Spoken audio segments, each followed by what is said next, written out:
Hello, I'm Pastor Joe, and welcome to Impacts.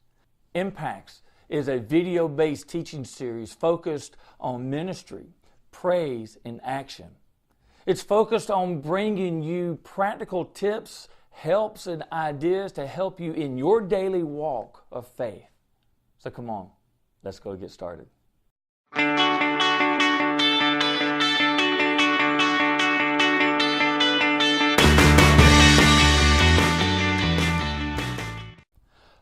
Over the years, I have read countless books and articles on prayer and spiritual practices.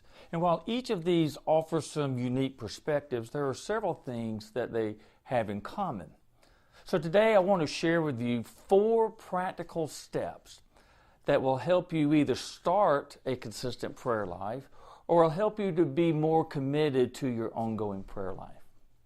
The first idea revolves around time, and there's 2 parts of that. But first is to make a commitment, to make prayer a priority in your life.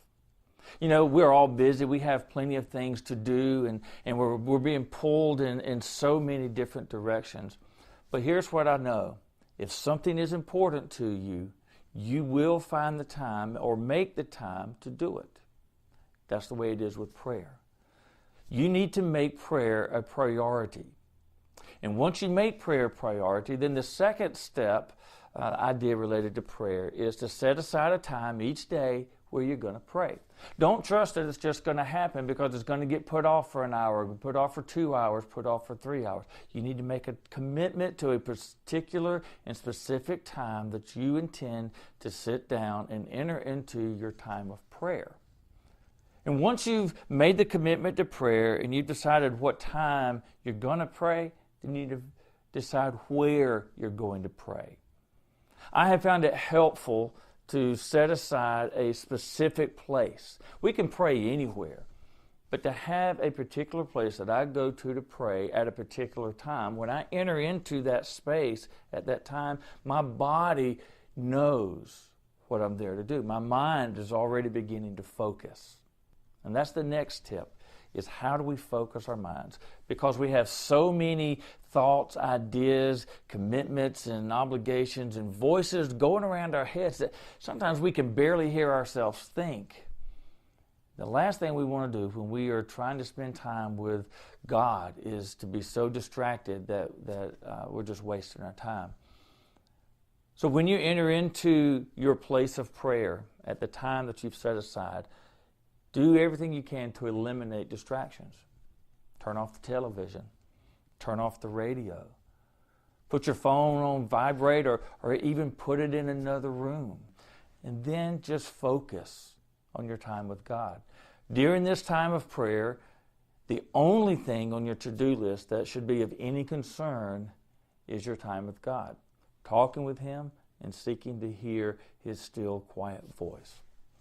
The last thing that I would add to this list would be to find an accountability partner. Find someone that you know and you trust, that you can share your commitment to prayer with, but tell them you're going to need some help.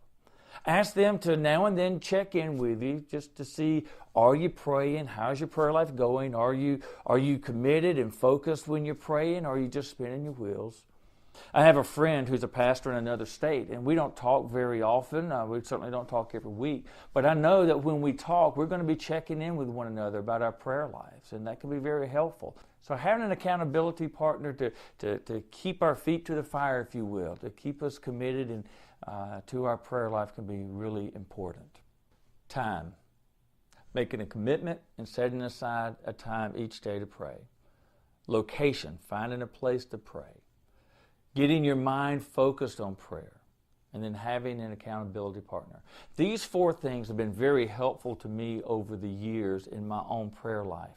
I want to challenge you this week to begin working through this list of steps and start setting them up. And I think that you'll find that they will help you get started praying regularly and consistently, or they're going to help you to be more consistent in sustaining your current prayer life. I hope that you will plan to join me next week. Our focus next week is going to be, what do we pray for when we do sit down to pray? Until then, may God's blessings be with you.